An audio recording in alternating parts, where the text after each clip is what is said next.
Judiciary Policy and Planning Department.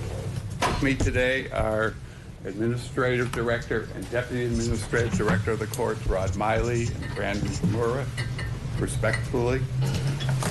Department Head Susan Gokros, Kevin Thornton, Terry Giron, and Eric Tanagawa. First Circuit Court Chief Court Administrator, Laurie Okita, and other key judiciary personnel. Today I will briefly summarize our budget requests for the upcoming biennium budget period. I have a handout which I believe has been uploaded on your computer, which also summarizes these requests and provides some additional information as well.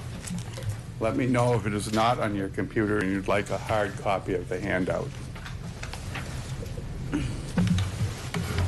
As you know, the mission of the judiciary is to adjudicate disputes brought before the courts and administer justice impartially, efficiently, and in an accessible manner in accordance with the law. I would like to focus on the word accessible for a few moments. Since the start of Chief Justice Mark Rectenwald's term a number of years ago, one of the judiciary's goals has been to provide the public with greater access to the civil and criminal justice systems. To that end, the National Center for Access to Justice in 2016 ranked Hawaii number 3 overall in the U.S. for making access to justice a reality for all people. Specifically, it ranked Hawaii Judiciary number 1 for providing support for people with limited English proficiency, as the judiciary has almost 400 interpreters that provide interpreter services in 45 languages and dialects. Further, the judiciary is translating court forms from English into the 12 languages most frequently encountered in state courts, and is a website that provides information in 14 languages other than English. The National Center ranked the judiciary number 5 in support for self-represented litigants, as more than 23,000 litigants have been assisted by volunteer attorneys in self-help centers throughout Hawaii since the first one opened on Kauai in 2011. Other programs that help support self-represented litigants include the Hawaii Appellate Pro Bono Program, which focuses on civil cases and matches income qualifying litigants with attorneys willing to provide legal services without charge. Another program is Hawaii Online Pro Bono, which is a web-based tool that allows income qualifying residents to request brief advice and counsel from volunteer Hawaii attorneys. There is the Plain Language Forms Project to replace and revise formal and technical text with plain language on 5 common district court forms. And we also have the Volunteer Court Navigator Pilot Program, which stations volunteer court navigators on various floors in the courthouse to assist self-represented litigants when they come to the courthouse.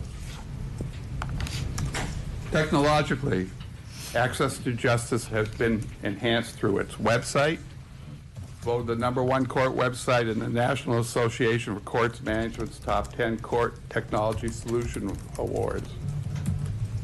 Through the launching in January 2017 of the Hawaii Courts free mobile app that provides a wealth of information about Hawaii courts.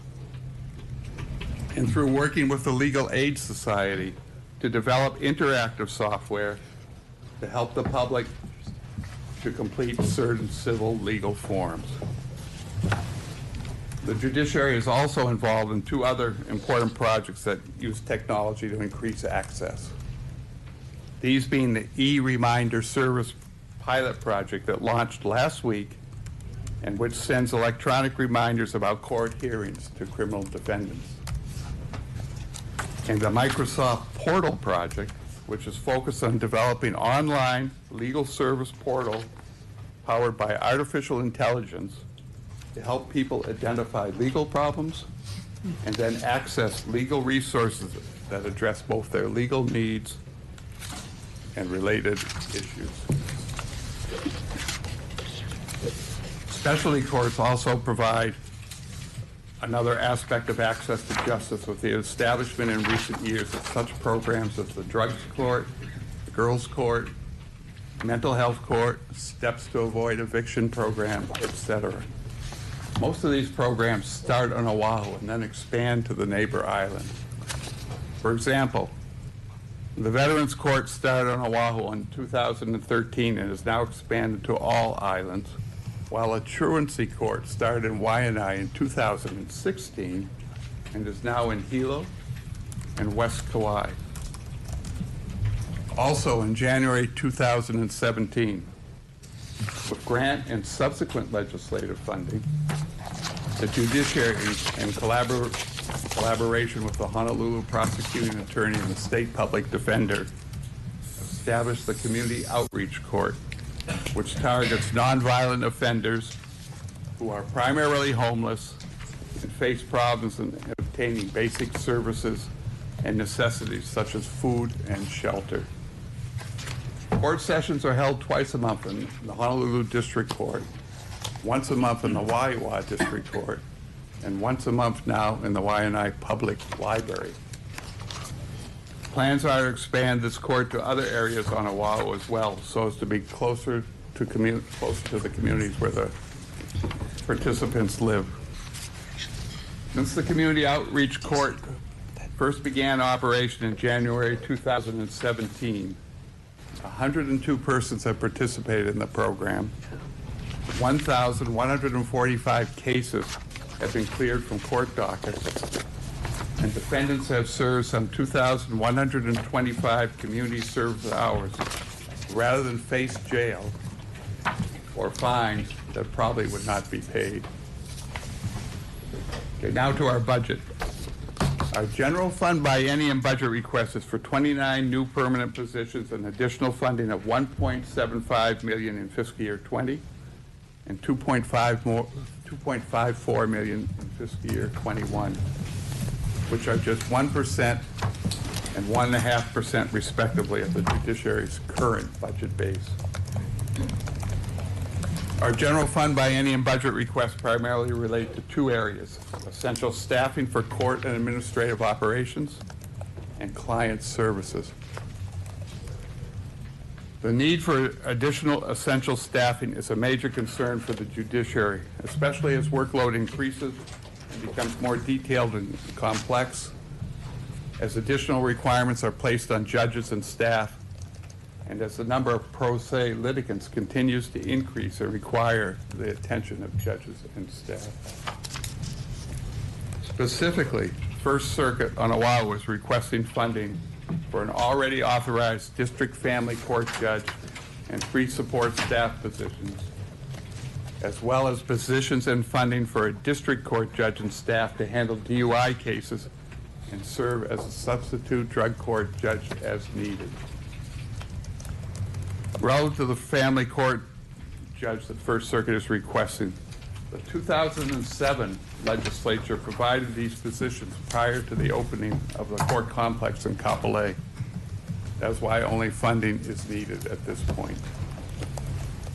The district court judge that First Circuit is requesting is needed for DUI cases to help alleviate court congestion and backlog and lessen the possibility of Rule 48 dismissals, as appellate decisions during the last 9 years have greatly impacted the burden of proof needed for conviction.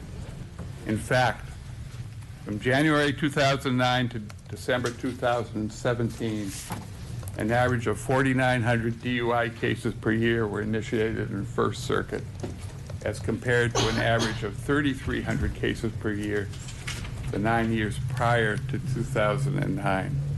So that averages a 50% increase from the prior 9 years. Second and Fifth Circuits are also requesting funding and positions for an additional district court judge and district family court judge, respectively, along with staff. For Second Circuit, the last district court judge was added in 1982. And the population on Maui has more than doubled from the 77,000 back then.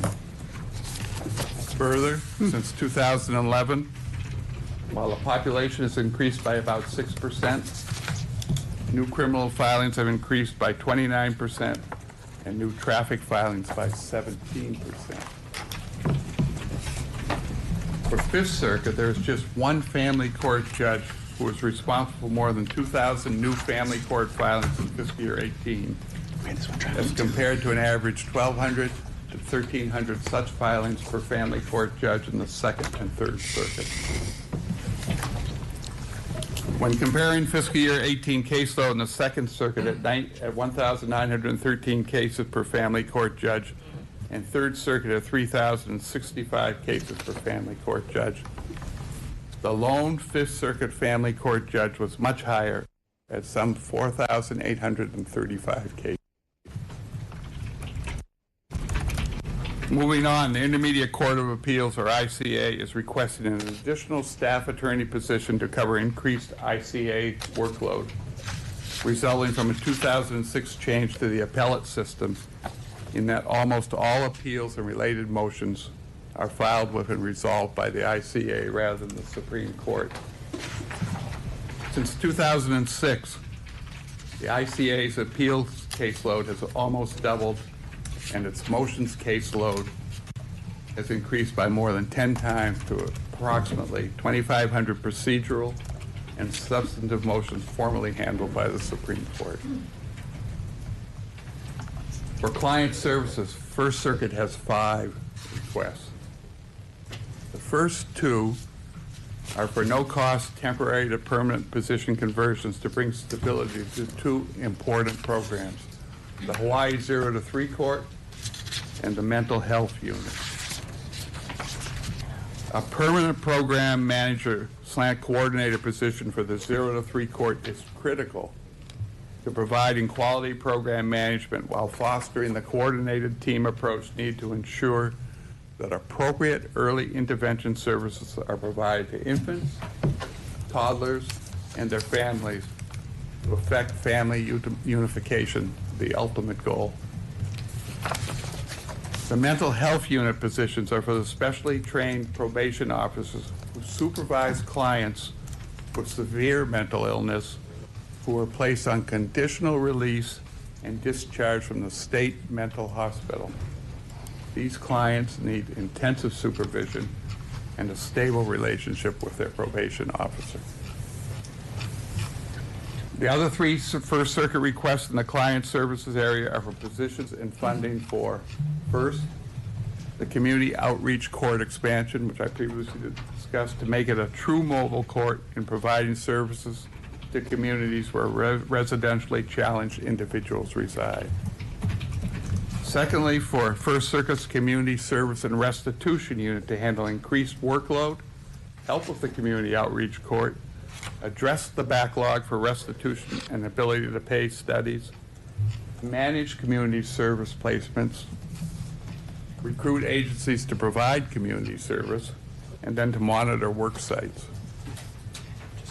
And lastly, First Circuit is requesting funding for its court interpreter unit to assist in meeting the increased demands for interpreter services, and in so doing, address federal and state requirements that require language access be provided to all courts. Second Circuit has 1 request in the client services area, and this is for additional funding for its domestic violence intervention program and contract, actually, to ensure continuation of these important and mandated services throughout Maui County, where the number of providers available to provide these services is quite limited, and it's difficult to get them to bid for these contracts. The judiciary has only 2 other general fund requests. These relate to the judiciary's new Keahu'olu courthouse in Kona, scheduled to open in fiscal year 20. Specifically, 1 groundskeeper and 5 additional janitorial positions are needed to fully staff these types of services at the new courthouse. And additional funding is requested to support new building operating costs related to electricity, other utilities, annual maintenance contract for elevators, air conditioning, fire alarms, energy management, water treatment and refuse, and for other expenses such as janitorial and building maintenance supplies and various repair and maintenance costs not covered by contract. For capital improvement project or CIP funding, the judiciary is requesting an additional $23.3 million in fiscal year 20 and $15.9 million in fiscal year 21 to address certain critical needs, some of which relate to the health and safety of judiciary employees and the public. Specifically, the judiciary is requesting funds for Kahumanu, Holly, and First Circuit to upgrade and modernize fire alarm systems and elevators, both of which are more than 30 years old, are tied into each other, do not meet current code, and which continue to malfunction with greater frequency. First Circuit for this building is also requesting funds to repair leaks into the basement evidence storage and communication rooms and to make atrium security renovations. For Second and Fifth Circuits, funds are needed to continue ongoing projects to improve security at Ho'opili Holly on Maui and to re-roof and repair leaks and damages at Pool Honua Kaliki on Kauai, as well as for a new project for piping renovations in the Ho'opili Holly parking structure on Maui.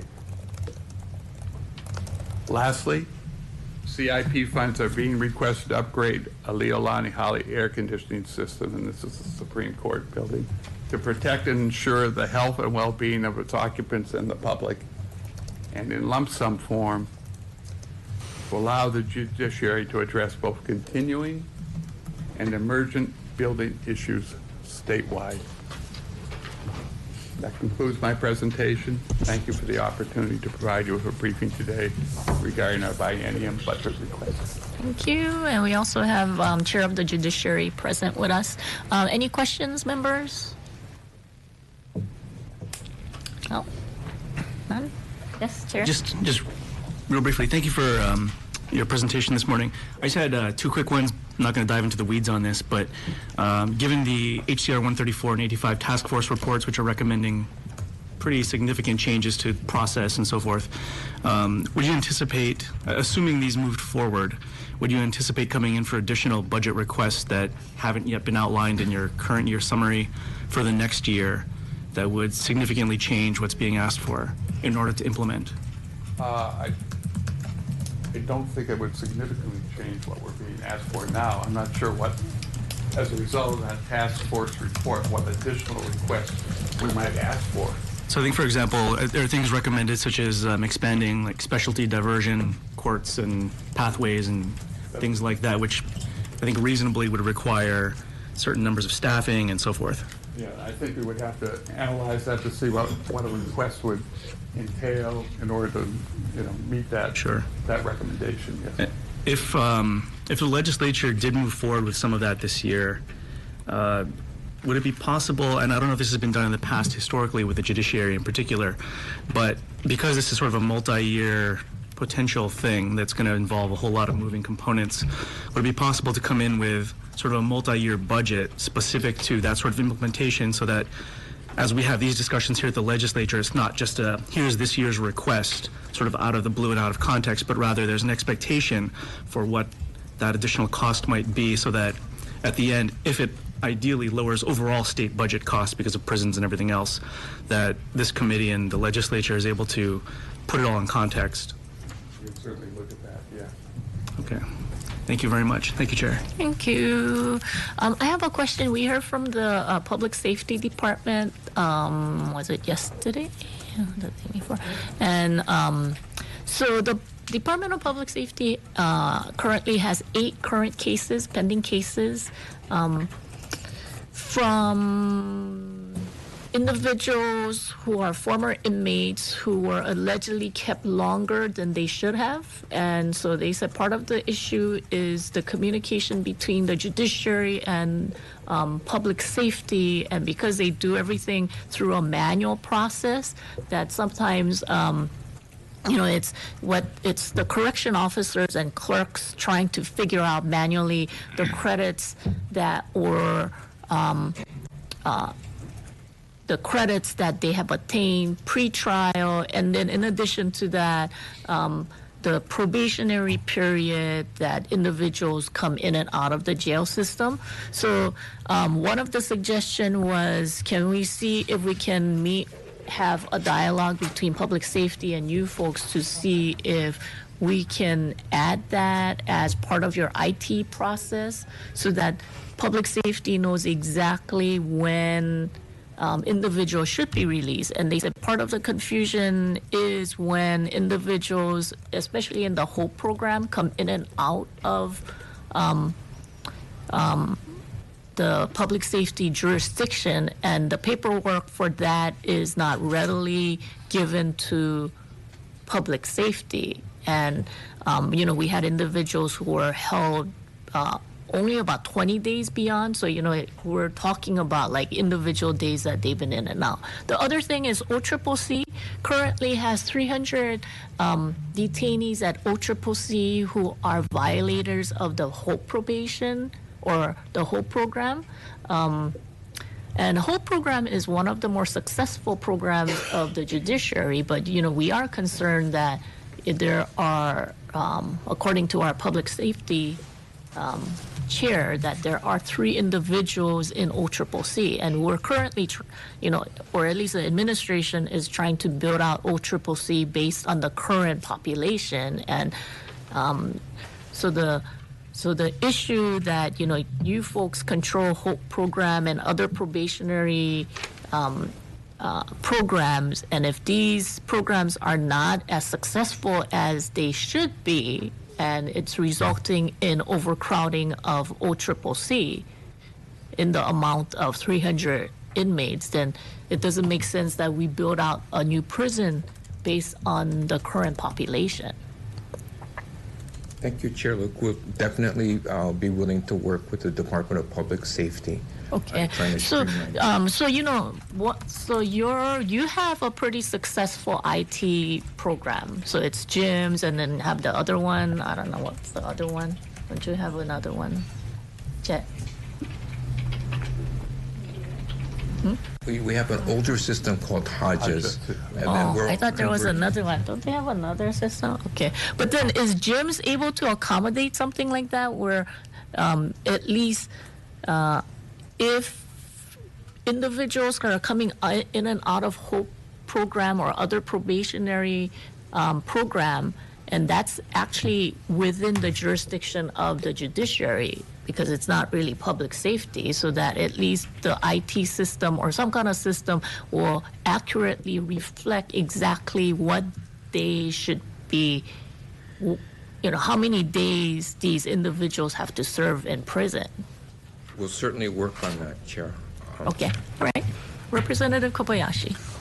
Another one of the complaints, or not, another one of the comments from the Department of Public Safety is that they have 60 some odd people in custody who could not make bail of less than $100.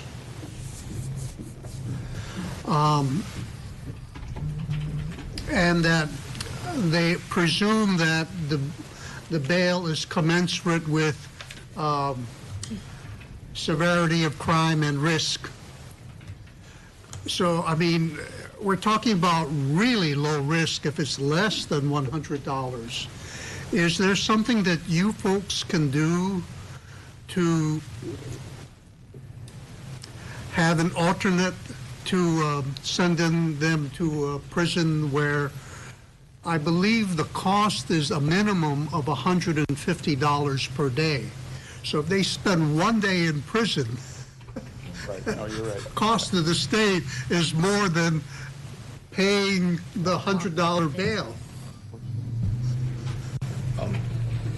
Thank you, Representative. The task force recommendations are the pretrial task force recommendations are calling for some very comprehensive changes in the way bail is set. And one of the biggest things are these folks that are being held for relatively low bail, and they're held for periods of time that are longer than appropriate.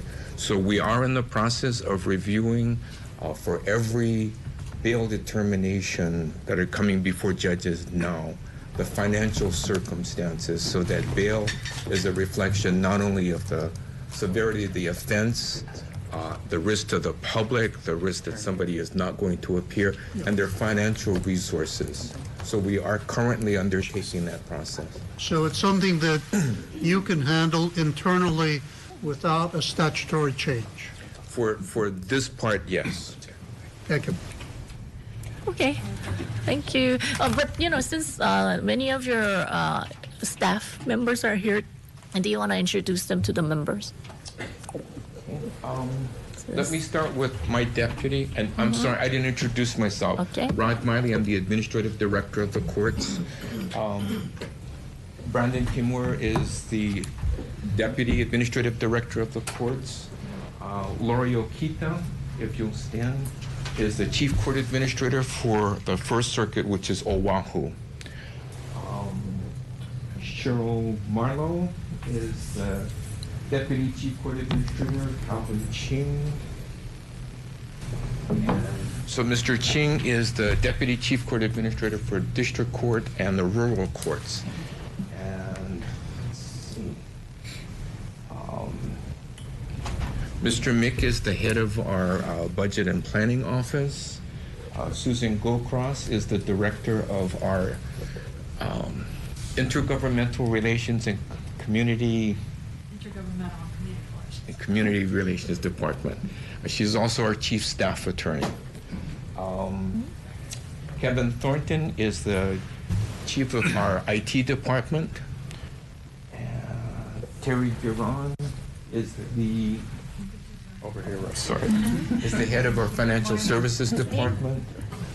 And Eric Tanegawa is our acting chief for our HR department. Okay. All right. Great. Anybody else? If I could also introduce Joanne Kripine, who is basically our CIP branch chief. And because of her, we're able to do a much better job with our CIP requests. Okay. Okay, very good. And then, just to let the you folks know and the staff know that, much have been advertised about the tension between the judiciary and the legislature, but, I, along with like Scott and others, we're litigators too, and we advocate for the interests of our direct constituents or our branch, right? And then, but then, I think sometimes, the media and outside like to exaggerate a little bit more than what really is. So it's nothing against the staff, but, I do think there are some issues with decisions that are made. And so I'm not talking about any specific decisions, but I'm talking about in situations where, as you folks know, and you guys, you guys all work in the legal department, we go through painstaking process to make sure that when we say and, we mean and then a lot of times the decisions come out, and then the decisions say or. And we're going, okay, there's a reason why we said and. So I think those are the issues that we have, because we take great pride in writing the bills, and it's not just us, because a lot of us are laymen, and I wouldn't trust us to write the bills, but then we depend on the judiciary staff, and we depend on the Attorney General's office, and these are the individuals who write the legislation. So, my pet peeve is when specific language is interpreted broadly, especially in an and or situation. So that's the kind of situation, when people talk about there's tension between the legislature and the judiciary. So I'm specifically looking at those situations as opposed to, specific decision. I don't really care about the decision as long as you read the law correctly. And so I just wanted to just kind of let you folks know that it's not a real tension between the agency, because I know that you folks are in a really tough position, especially Rod and Tom, because he's the one who gotta come in, go, okay, and then ask for the budget. So we wanted to at least tell the staff that we appreciate all the work that you guys do, because I know it's frustrating for you folks too. Not on the decision or anything, I mean, just it's tough being part of the judiciary, as it is tough being part of the legislature. Thank you, Chair. Yeah. And we have nothing but the highest regard and respect for you and the members of your committee. Yeah. So don't listen to the bloated things that come up, because I think it's a little bit more exaggerated than it's real. Okay, with that, we will recess so that we can allow the next department to come in.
Thank you, Committee on Finance. We're reconvened for our informational briefing. The next department is Department of Taxation.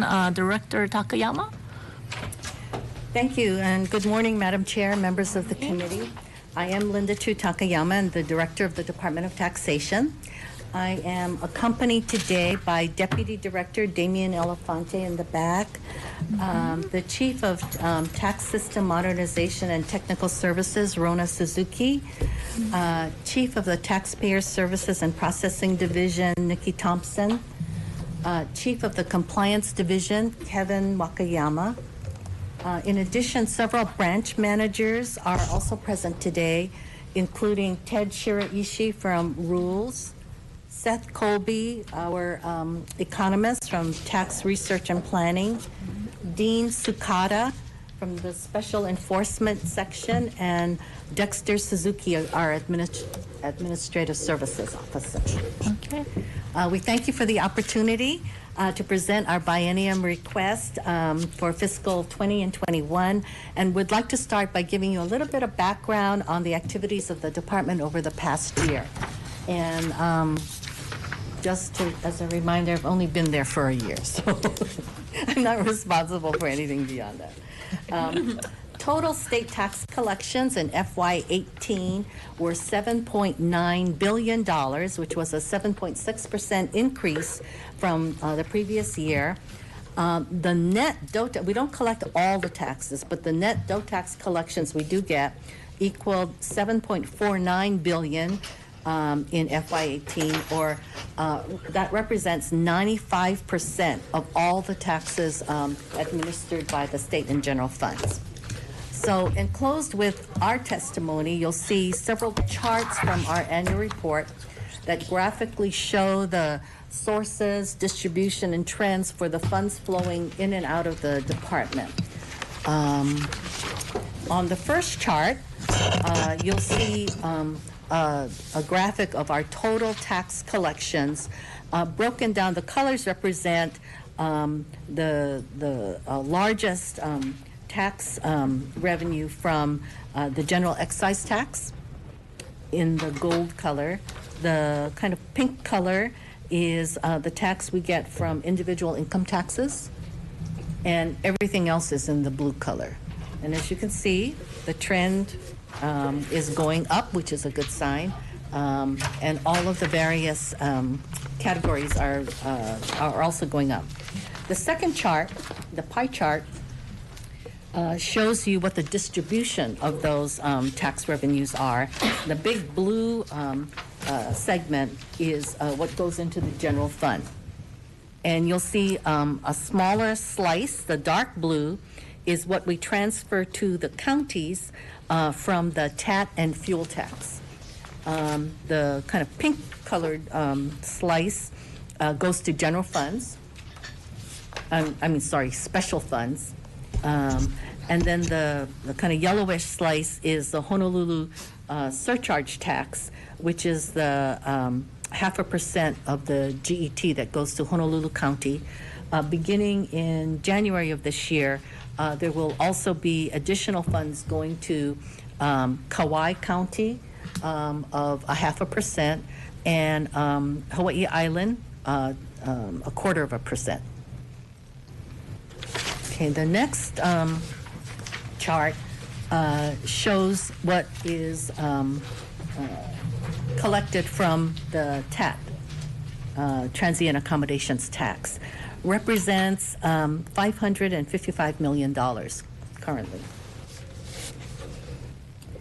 And then the next table shows what our tax collections are by the various sources. And so this represents the total tax collections, including the ones that we don't necessarily collect ourselves. So it includes things like conveyance tax and insurance premium, and comes out to nearly $8 billion in the last fiscal year. It looks like that number will be going up. Just FYI, the Council on Revenues met just yesterday and revised their projection for this fiscal year to a plus up of 4.2%. And for the out years, going out to 6 years, 4% for each of those out years. So that's what we're looking at, a plus up. And as you may recall, the budget that I think the administration is submitting is at 3.5%. Okay, the next chart, or table actually, it's labeled Table 1.10, shows what the distribution of the funds are that we collected. So it goes to all of these different places, and in addition, on the bottom, you'll see what the breakdown is in terms of what the counties receive.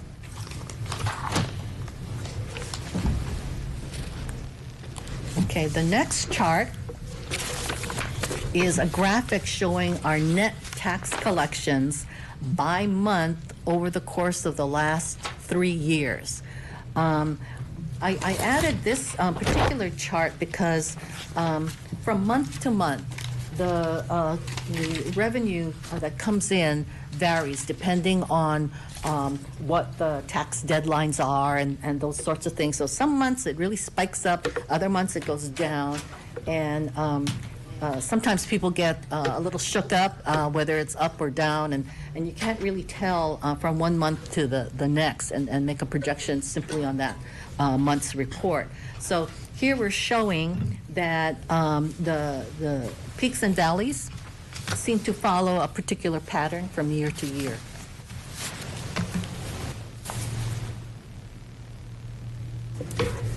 Okay, so that's where we are in terms of our revenue collections and distributions. I'd like to go into now one of our biggest programs is tax system modernization. We are continuing to implement this IT program, which began in July of 2015. And it's going along actually pretty well to replace our old legacy system. The project has expanded our electronic services. We provide now taxpayers online access to accounts, enabling them to do more electronic filing and payment. We've automated our licensing, tax clearance, and compliance processes. And in addition, TSM has provided the department with critical data capture, metrics, better metrics, cross-check controls that were not available under our old system. So as a consequence, we've been able to increase taxpayer compliance utilizing these TSM tools to identify non-filers. We can do industry segment comparisons. We can offer identity theft protection. And we can also do a better job of identifying fraud. Likewise, we increase data availability and improve the analytic capabilities within our research branch and our enforcement branch. So with the implementation of these greater online tax filing services, we're also able to provide tax filing to individuals at no cost to taxpayers. So many of you may know that if you go through TurboTax, for instance, and you want to file online, it costs you $25. So there's a way to do it through DOTAX. We don't have a nice little program that asks you the question and fills out the thing for you, but you can file online at no cost. So we're hoping to see an increase in electronic filing and payments in future years. To give you a little bit of history, in August of 2017, we debuted Rollout 3, and that provided online functionality for corporate income, franchise, public service, and withholding taxes. That was a big chunk of the revenue coming into the department. In just a month and a half ago, we did Rollout 4. And this was for individual income taxes. And it also included some partnerships, fiduciary and estate and transfer taxes. That seemed to also go very well and on schedule. So we're very pleased with the outcome of that. The real test for that will be in the next couple of months as people file their April taxes. The next phase and final phase will be Rollout 5. and we expect that to take place around the summer, fall of this year. That'll be for the tax categories for liquor, fuel, and tobacco. And we'll completely finish the contract for this at the end of the year. After that, it'll be just maintenance and warranty type issues. The department overall processed 5.3 million tax returns last year, about half of them on paper, the other half electronic. So we're kind of moving in the right direction. And more than 50% of the general excise and transient accommodation type taxpayers registered and used the electronic web portal. So we're very pleased that we're kind of moving into that direction. Hopefully someday we'll be paperless, but I'm not holding my breath quite yet. We did a lot of work in customer service. We emphasized efforts to improve service to taxpayers and tax practitioners. And this is really important because our main goal is to encourage voluntary compliance. You know, we don't really want to be the guys who go out there knocking on doors and, you know, carting people off to jail for not filing their taxes. We would prefer that folks would file on their own. So in order to encourage that kind of activity, we try to make things as easy for them as possible. I know that in the not-so-distant past, there has been a lot of unhappiness with the fact that the calls to the department were going unanswered or you were put on hold for a long period of time. Hopefully that's no longer the case. The answer rate for incoming calls was maybe about 60% about a year and a half or so ago. Today, the answer rate is over 90%, and the wait time went from, could be as long as an hour before, now it's 6 minutes. So we're hoping that will encourage people to file their taxes and you know, think better of having to meet this obligation. We're also providing a strengthened webmail program so that taxpayers would have another way of communicating with the department. Another thing that we're doing, and the thing that probably helped the most to get us to this point, is that we had a change in the way we handled our recruiting and hiring of staff. We are now, instead of having so many seasonal type hires just for the tax season, we're looking at hiring more permanent staff. We've upgraded the various positions, so we have a better caliber of people, and we are able to invest in more training, and that's resulted in longer stays for the staff and really more better trained staff to answer the questions and requests of the consumers. So we're hoping that will continue, and we're intending to go further down that path. In terms of our compliance division, they, in the past year, have had assumed significant responsibilities in developing and testing systems to get ready for Rollout 4. And they'll continue to be involved in those efforts until Rollout 5 is finalized.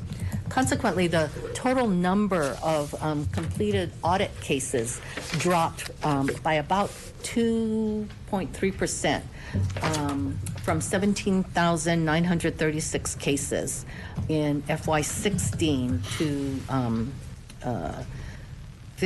17,515 cases in FY17. We're hoping now to regroup as we go forward, and plans for the current fiscal year are already underway with changes in audit selection, clearing up backlogs, providing better accountability through more precise metrics, which TSM allows us to do, and instituting more aggressive collection activities.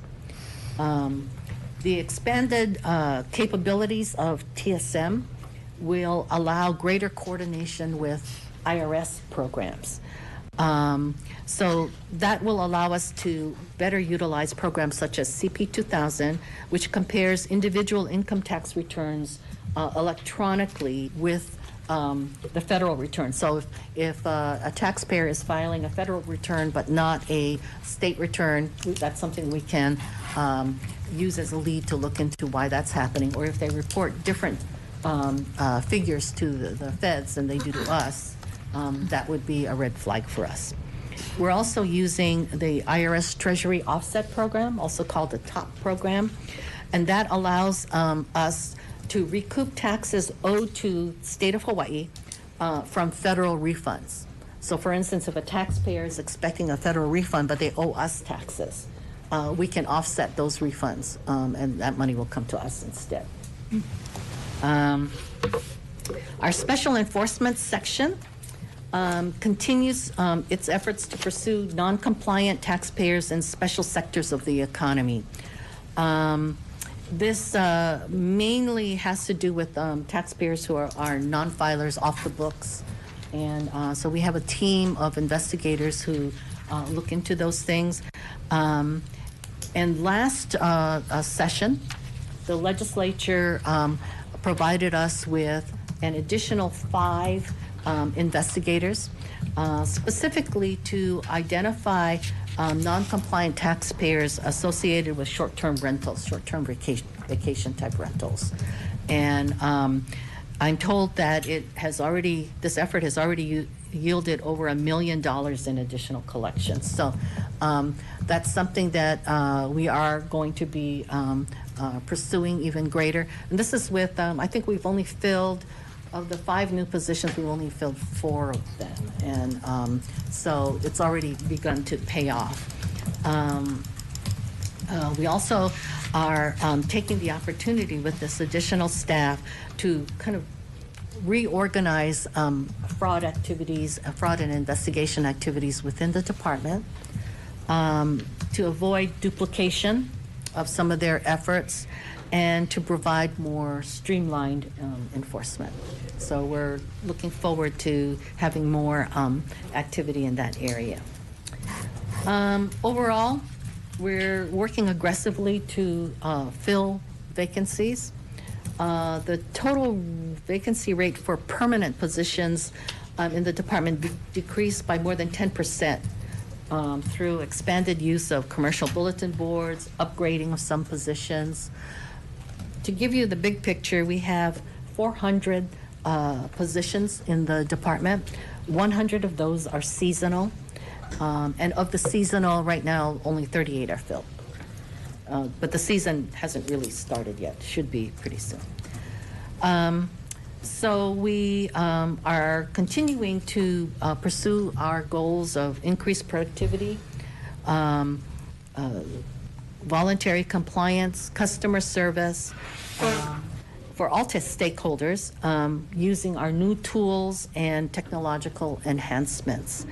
Many of these initiatives are new for the public as well as for our staff, and so we ask your patience and consideration as we move forward to implementing them. The budget requests that we have before you, the total payroll and non-payroll is in FY20, $33 million, in FY21, $34 million. Special funds correspondingly in each of those fiscal years is a little over $3 million. Of these amounts, 78% go to payroll and 22% for expense. We have no CIP at this point. Some of the highlights for TSM, we are asking for 3.6 and 4.8 million for each of the biennium years. This is to add professional IT services. It's become clear over the last year that many of the adjustments and features that were not contemplated by the original contract needed to be included in the scope of work to optimize the data and revenue generation for this system. So we'll be looking at bringing on the professional consultants who can help us add these additional activities. We're also asking to add 2 management analyst positions. The expanded management responsibilities require a higher caliber of full-time staff. And we can't seem to get this higher caliber with temporary type positions, which we have tried to do. And these management analysts will be supervising some of the many lower level staff that we have that provide the customer service and backroom type operations. In exchange, we are giving up 7 temp positions that will be released at $143,000 per year, which is more than the management analyst jobs will require. And for SES, we're asking for the second 6-month funding for the 5 new investigators. As far as legislation it goes coming down the pike, there are a couple of things that you should probably know about. One is we are asking to repeal all of the existing Tax credits. Pardon? Tax credits? Yeah. No? Fine with me. That would be a Tax credits. legislative Tax initiative. credits and exemptions. Like that's what you're gonna say, huh? Yeah. We're asking to repeal all of the county level boards of review. There are 4, 1 for each county. That is exciting. Each of those boards is a 5-member board staffed by volunteers from the community.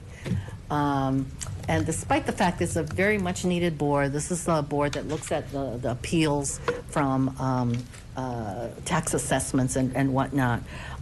There aren't too many people willing to serve on these boards. If you are a tax practitioner, for instance, there's a potential of conflict with existing clientele. You have to file a financial disclosure, and it doesn't really pay. The statute allows us to give them $10 per day for every day they actually meet. Somehow that's not an incentive. And so we are suggesting that we change that, repeal all of the boards, and have a different kind of concept that would allow us to have state employees conducting these appeals, either through the bill that we are going to forward includes a board set up very much like the State Labor Relations Board, for instance, which works very well on appeals. Or we are open to considering other kinds of concepts, as has been suggested to me. We're suggesting at this point a 3-member board, and with an additional clerk and the funding it will take so that the board can meet on every neighbor island to hear the appeals on that island. The total amount we're suggesting, it's in the bill, would be about $350,000 a year.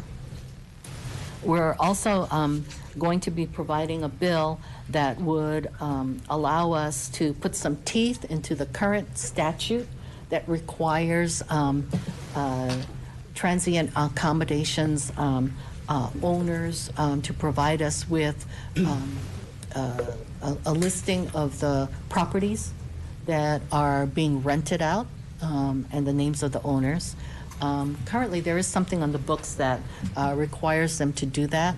Unfortunately, there is no teeth in it, there's no enforcement, there's no penalty, and consequently, we don't get too many of those reports. So we're suggesting in this bill that there be a penalty imposed if they don't provide us with that information. The penalty is $500 a month.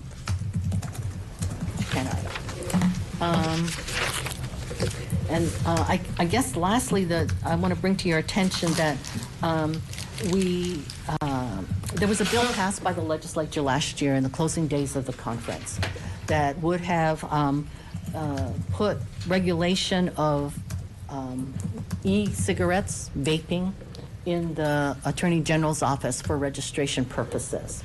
The Attorney General's office is not really set up to do this type of regulation, so they've suggested, and we've agreed, that the task should really fall to DOTAX, and we would put it, we would combine it with our existing tax and regulation of tobacco products.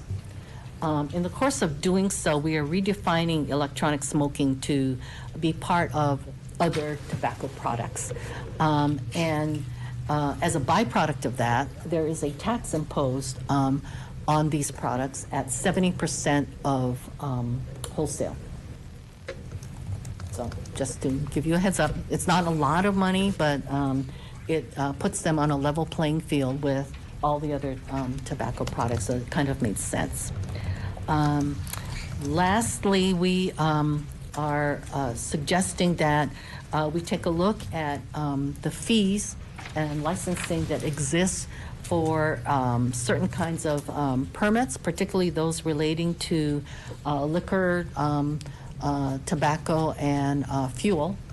I guess it hasn't really been looked at for quite a long time, so the permit fee is $2.50, and we're suggesting that we include a method for increasing that amount to, what would be more logical. We don't have a specific number, but are referring it to rules.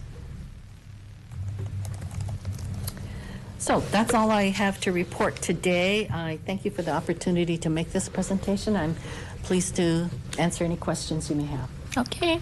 Before we start the question, I know one of the things that you folks set up is a tax advocate. Yes.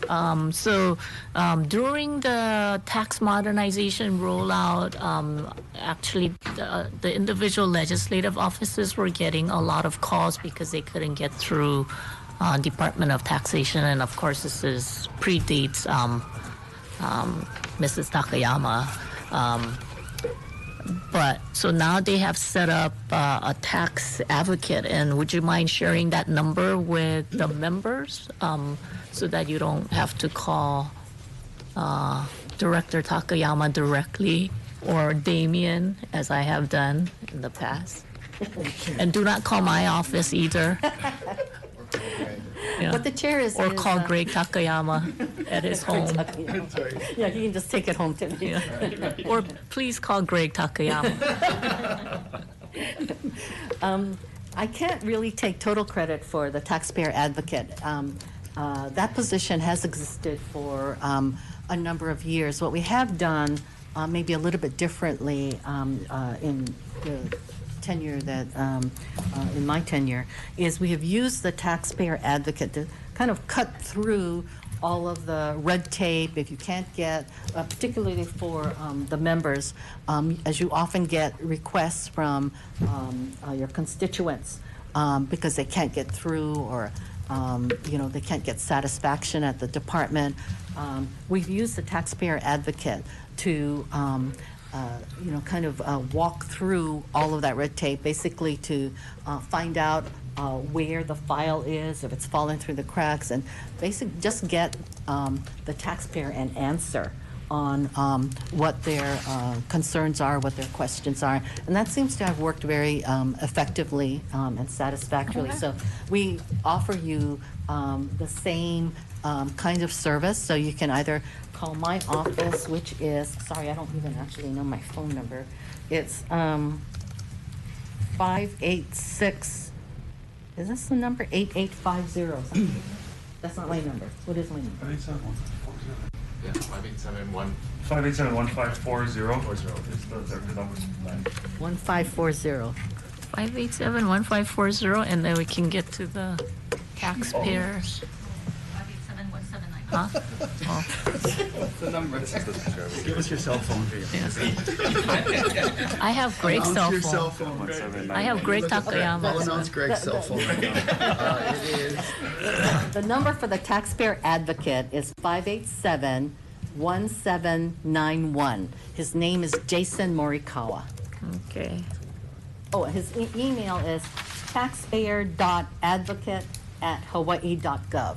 Taxpayer with a One O person. dot It's just one person, yes. advocate dot Hawaii dot gov. Okay, very good. And if that doesn't work, I invite you to call me directly. Okay, or Greg. Or Greg. I hope he's not watching. I'm sure he is. He'll be running down right now. Okay, Representative Hashimoto. Good morning, Director. Thank you so much for being here. Quick question for you regarding, over the years we've had this issue with the reporting of the transient accommodations tax amongst all the neighbor islands. Has that finally been fixed, and is the reports kind of really showing what the neighbor islands are generating? I think what happened in the past is that there's always a lot of the neighbor island chains that were, actually have businesses all over the state were just reporting in Honolulu, so we couldn't get an accurate information and reading of how much TAT was generated from the neighbor islands. Has that been resolved finally? I think it's still problematic.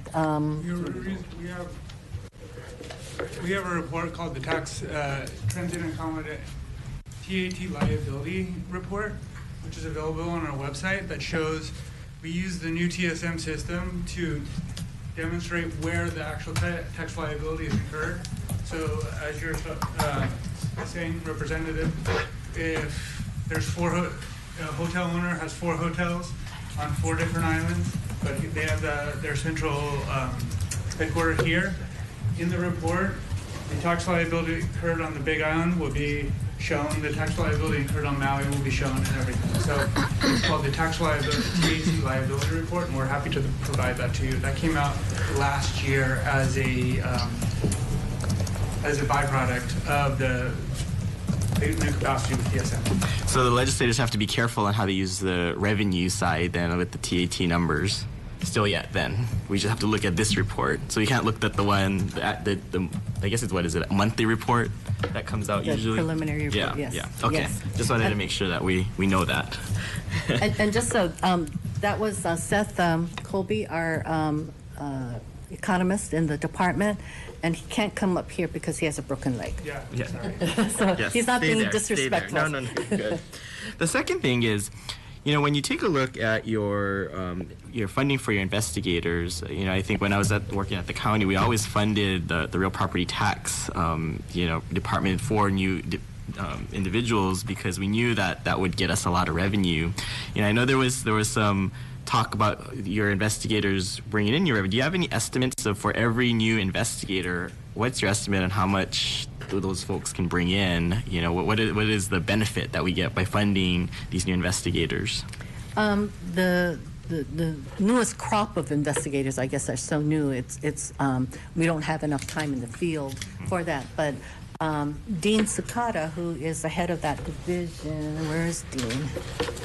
Do you have an idea what the investigators are bringing in? Well, For each? the newest investigators were only recently hired. The first of the newest investigators were hired in November. And so since November, we hired 3. And a fourth that was to come on board next week. Recently withdrew his application. So we're still on our way to filling all of these positions. We have another one that's starting at the beginning of February.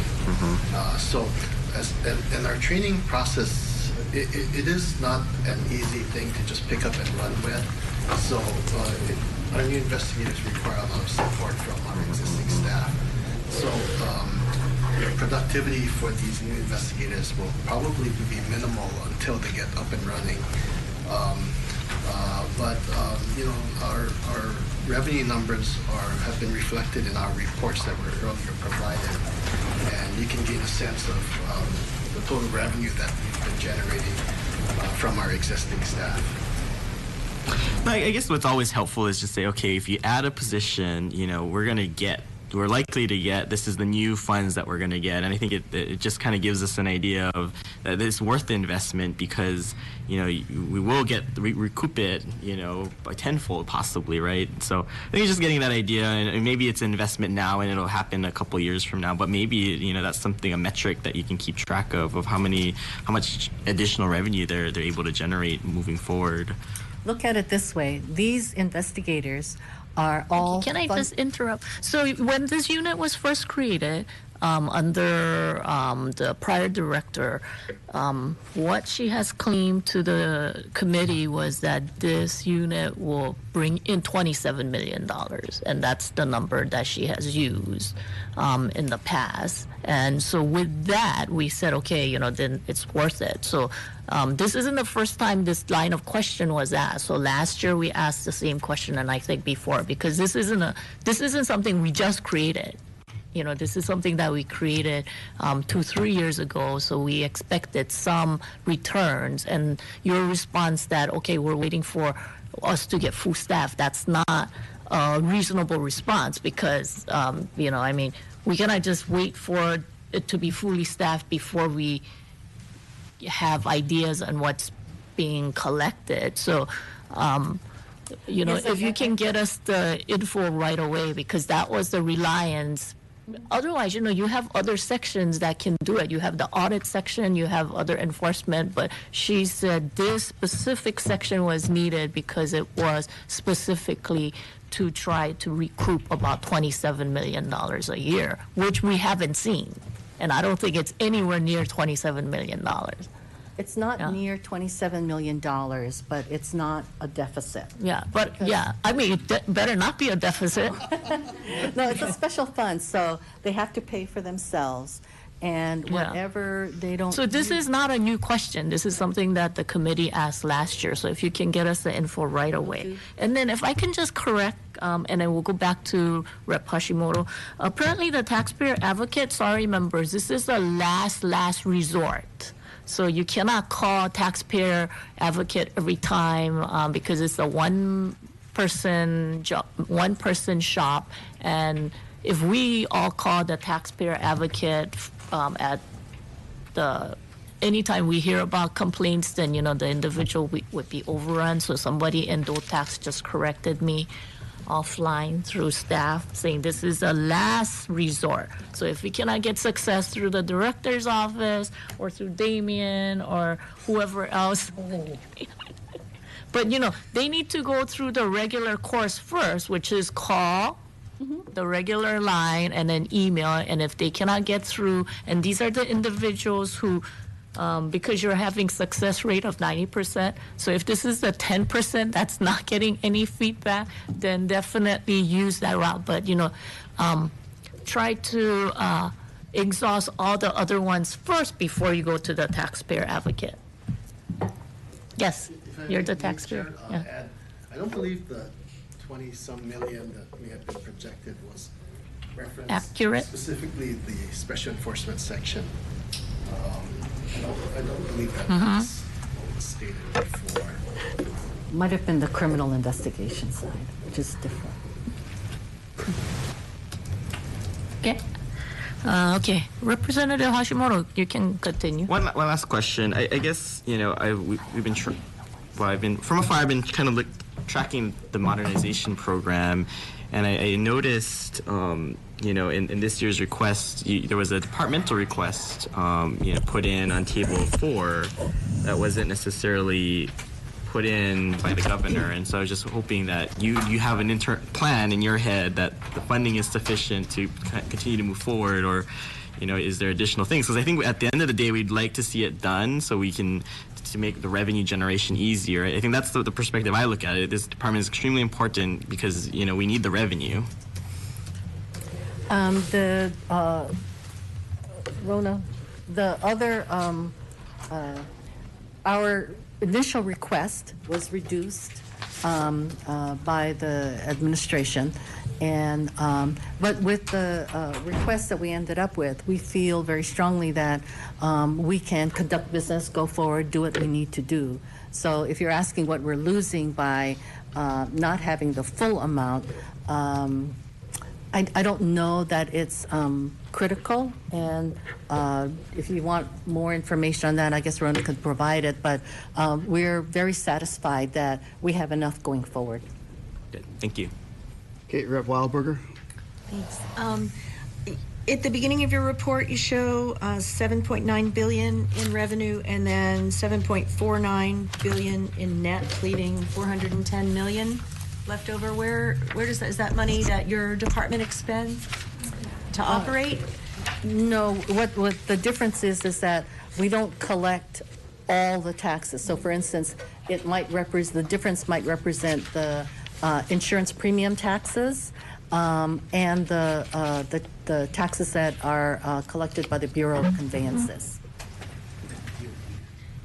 Do you happen to know how much revenue is collected by the Hawaii Information Consortium to process all the payments that you receive from your department? Our contracts run by EPS or DAX.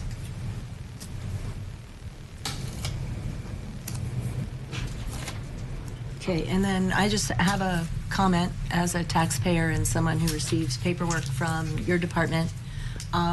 Maybe there would be fewer appeals or claims if we were offered more detail than just a piece of paper saying, please send us $17,462.50. It's very timely that you bring that issue up, because among the things that we're anticipating embarking on in the next several months is a comprehensive review of all of our forms and letters, which apparently has not been done on a wholesale basis for years. And like you, I have looked at some of those forms, and I'm not sure I totally understand what is being required of a taxpayer. And so we are planning to do a total review of that and hopefully be a little bit more transparent in terms of our communication with the taxpayers. So thank you. We just appreciate detail when you're asking for more money than was paid. Like, well, how did you come up with that figure? It's just not even given. So that would be super helpful and maybe create less inquiry into the department.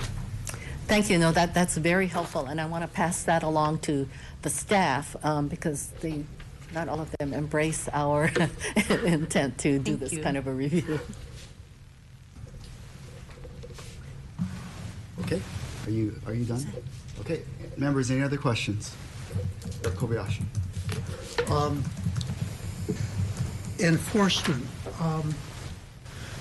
Is it possible to break down the various types of enforcement, civil enforcement and criminal enforcement and auditors and investigators, and then put them all on special funds so that they're kind of like self-sufficient, so to speak? And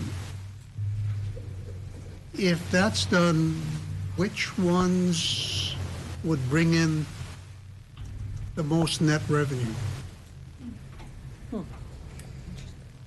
That's an interesting question, and we've never thought about it that way before. And in terms of the most revenue, I'm not sure what that would be. Yeah, one of your predecessors a long time ago, and I don't know what he was referring to, said that if a person brings in 3 to 5 times his salary, he's barely worth it. Oh. That is, if he's going to really be worth it, he has to bring in 5 to 10 times his salary. If he's going to be a, I don't know what, moderate or average or performer.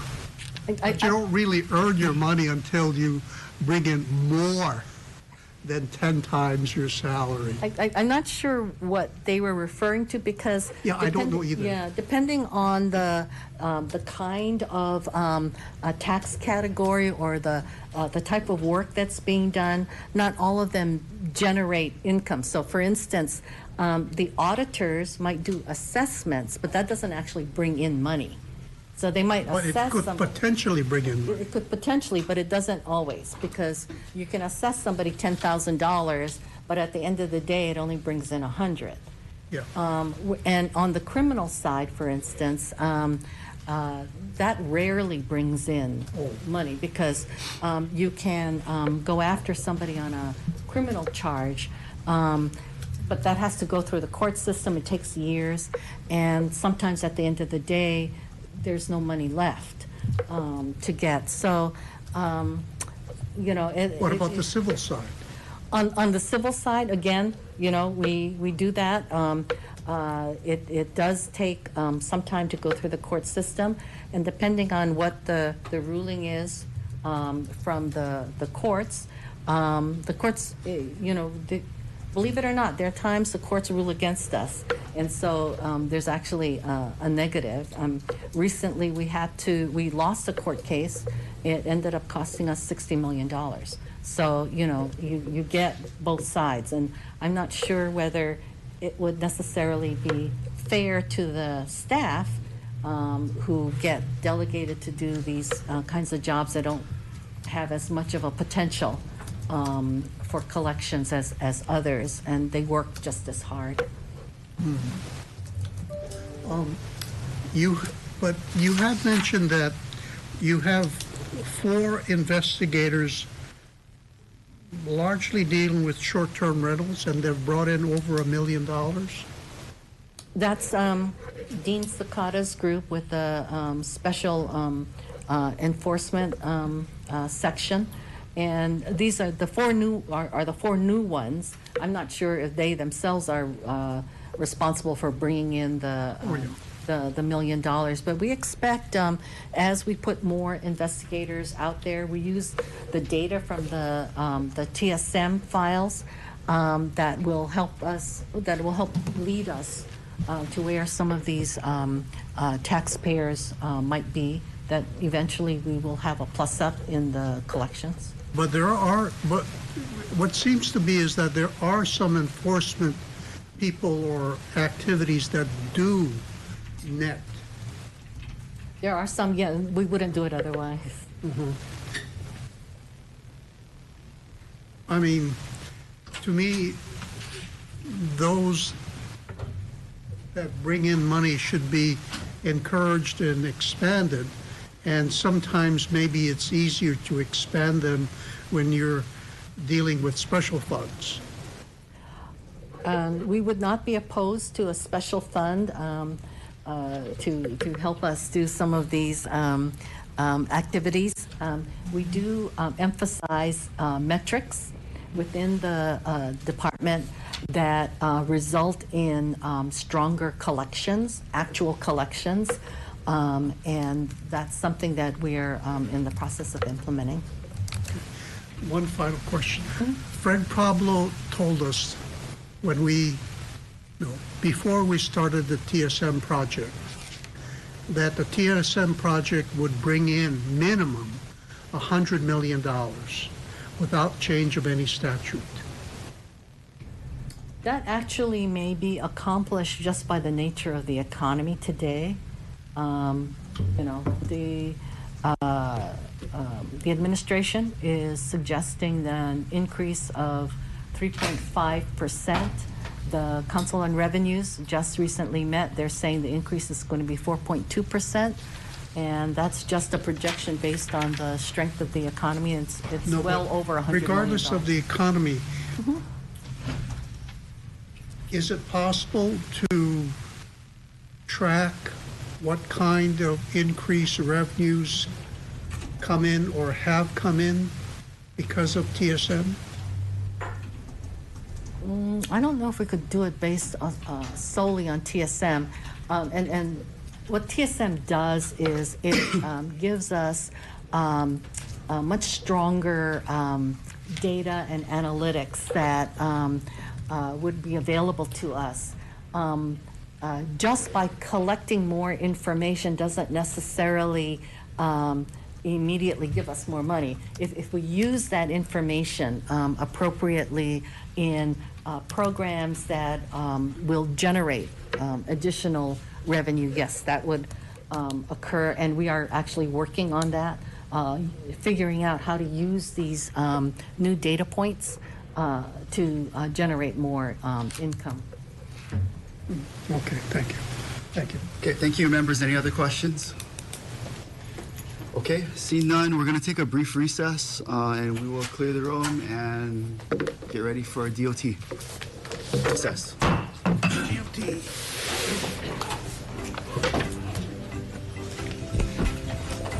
thought they were going to give out Greg Takayama's number and yours.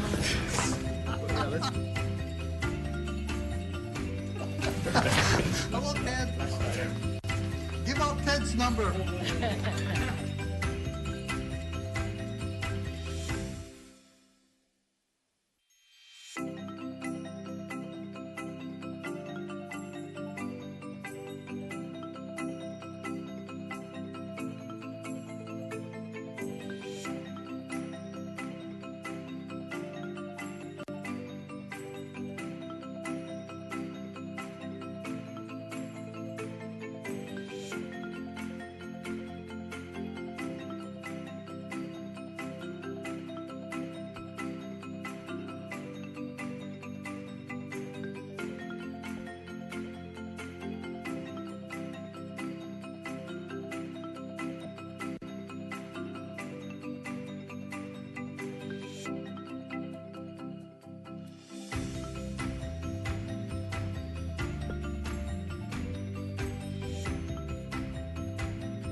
Thank you. Committee on Finance will reconvene for its continuation of the various department budget. Next up is Department of Transportation.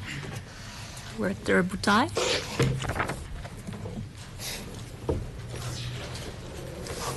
Chair Luke and honorable members of the House Committee on Finance, good morning and thank you for the opportunity to present the Department of Transportation's fiscal biennium budget, fiscal year 2019 to 2021.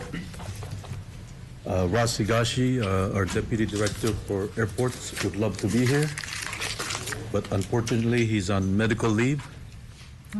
With me is Ed Snippen, Deputy Director for Highways, and Darrell Young, Deputy Director for Harbors, and various members of our staff who are here to answer questions you may have on the department.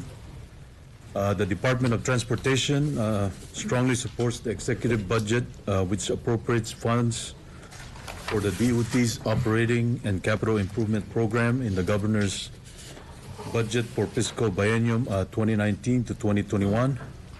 We respectfully request for your support to fully fund DOT's budget.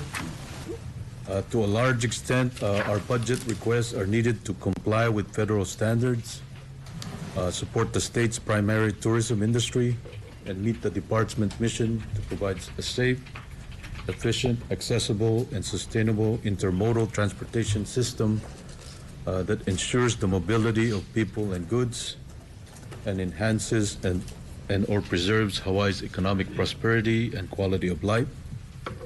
The department's three divisions, airports, harbors, and highways, may be considered as the drivers for Hawaii's economic growth. Each of our division is important to the state's economic prosperity and quality of life. I would like to highlight some budget requests for your consideration, among others that are in the executive budget bill. For Airports Division, two major projects, the Daniel K. Inouye International Airport, Mauka Concourse, and the H&L Consolidated Car Rental Facility are being constructed. Construction of a new Mauka Concourse, which will provide additional gates to accommodate 6 wide-body, 11 narrow-body, or a combination of wide and narrow-body aircraft. These projects are funded by cash, revenue bonds, federal grants, passenger facility fees, and rental car facility collections. Airport's top priority is to staff and maintain the new H&L Mauka Concourse. Other operational budget increase requests are included for firefighter personnel, security costs, debt service, janitorial services, equipment, motor vehicles, and special maintenance. The Airports Division is seeking to increase its staffing levels by 65 FTE positions at various airports in fiscal year 20, with an additional 8.0 FTE in fiscal year 21. With the expansion of facilities at Daniel K. Inouye International Airport, there is a need for 10 airport operations controllers and 35 positions to be added to the custodial unit. Upon the completion of the Mauka Concourse in 2020 and the CONRAC in 2021 facilities, an additional 8 positions in the maintenance section is being requested in fiscal year 21. Another consolidated rental car facility at Kahului Airport, TRN 131, is substantially completed with an opening date scheduled in May 2019. Airfield improvements, $164,000 in revenue, $8 million in other funds for fiscal year 20, and $275 million in revenue bonds for fiscal year 21. This is to fund 16 various airfield-related improvements necessary to qualify for federal aid, financing, and or reimbursement. The increased activity at the Ellison Onizuka Kona International Airport, TRN 114, has necessitated budget requests for 6 additional Janitor 2 positions and 12 aircraft rescue firefighting positions. Kahalui Airport expansion and additional equipment requires 2 additional equipment operator positions. Total increases in payroll for the division is $2,407,114 in fiscal year 20 based on 6 months salary funded, and $5,236,546 in fiscal year 21. For operating maintenance budget, inclusive of debt services, we are requesting for fiscal year 20, $221,449,938 special funds. And for fiscal year 21, $253,794,322 special funds. Per Act 53 Session Laws of Hawaii 2018, Airports Division was appropriated $609,478,465 in special funds and $3,606,000 in federal funds. For CIP budget, we're requesting for fiscal year 20, $525,975,000. And for fiscal year 21, $398,302,000.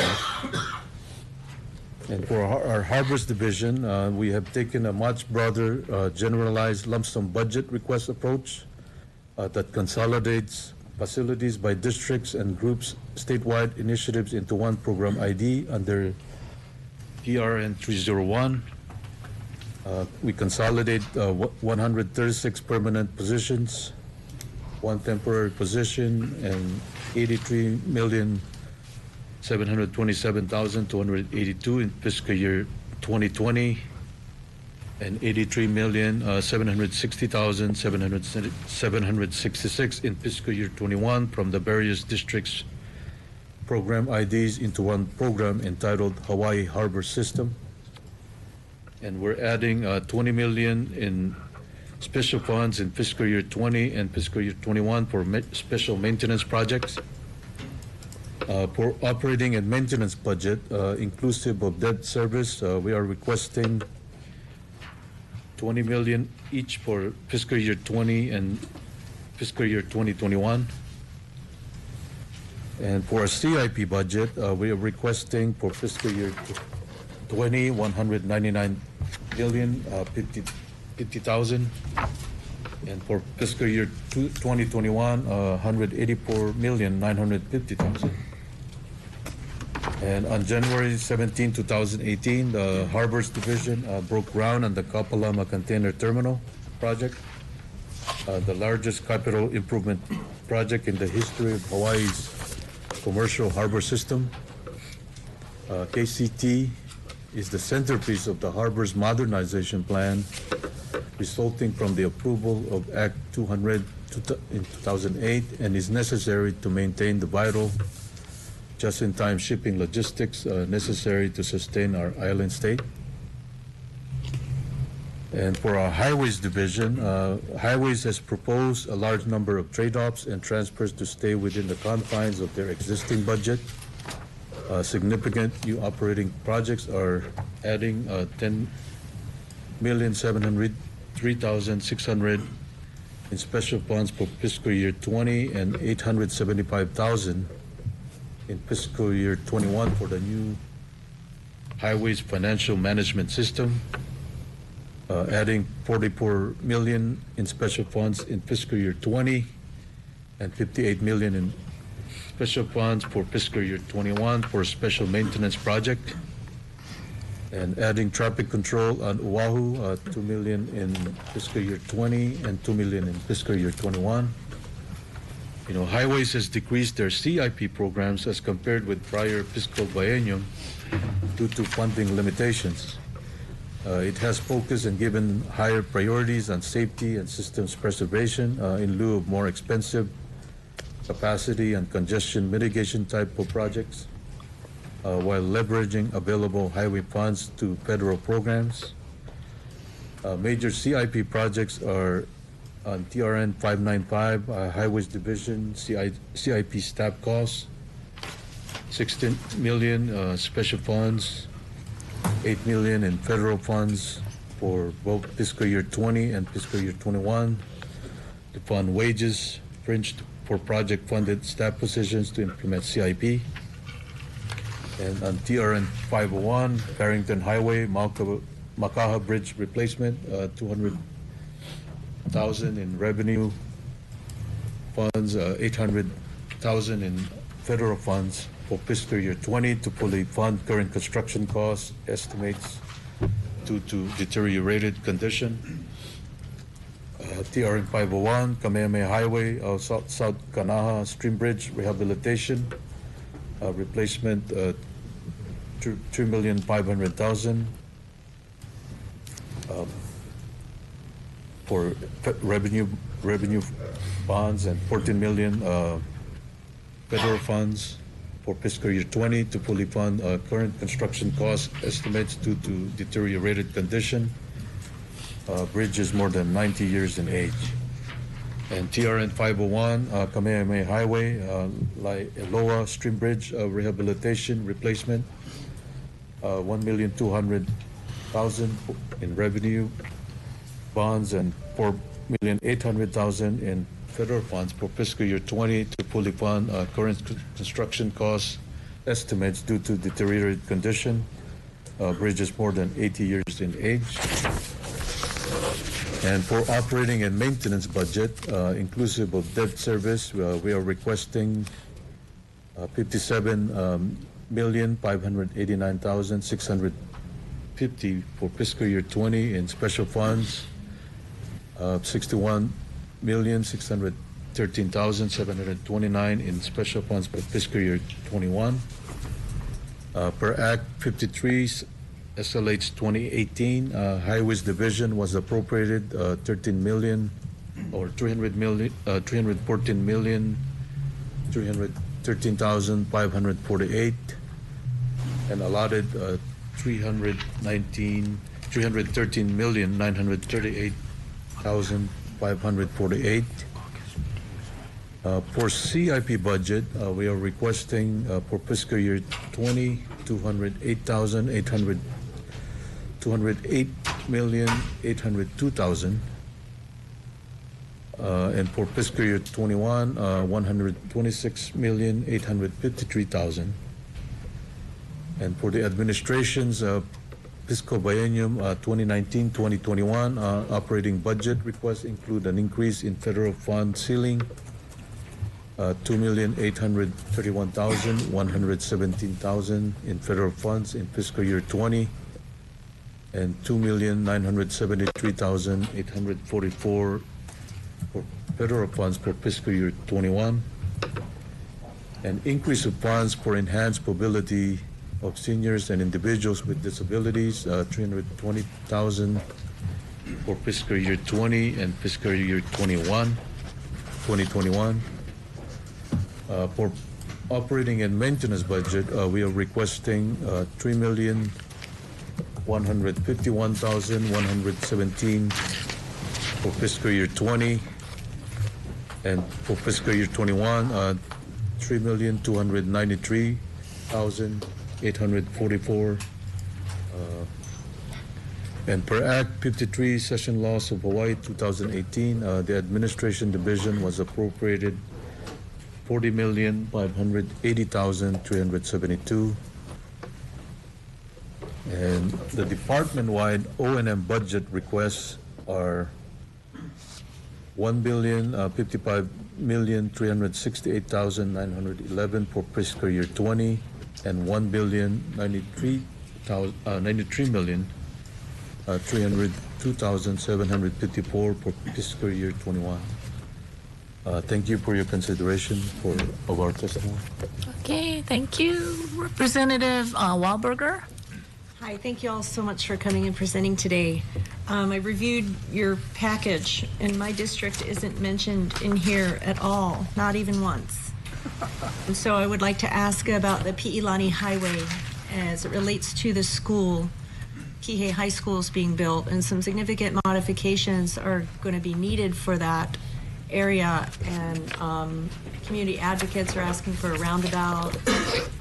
I'd like to know where we are in coordinating with the DOE and fixing the Pi'ilani Highway and Kulani Hakoi intersection where it's proposed that kids will be crossing the street.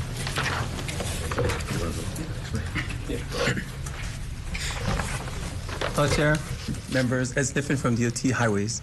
That intersection, last 2 sessions ago, the legislature had provided funding for an intersection improvement just in the interim until the school is built. So you'll see very soon the traffic signals coming up in that area to make that intersection work a little bit better, especially in light of that construction coming through. We're still working with DOE now to see what the final configuration of that intersection will be. Definitely there was strong community input on a roundabout in that area, and it makes total sense. There's also discussions pushed to put in a pedestrian bridge. From our perspective, that may not be the best thing for that area because we've seen before in areas where we put in pedestrian bridges near schools, the kids actually don't use them. They go under. Yeah. We're thinking more underpass now, and I'm asking for that as a CIP. Yeah, and the difficulty for an underpass, and this is just nationwide when we're looking at it, when we see underpasses, they become very difficult to maintain, and they become homeless areas. I mean, that's just what's been happening in those areas. So we'd have to see how we would enforce those areas to ensure it doesn't turn into that.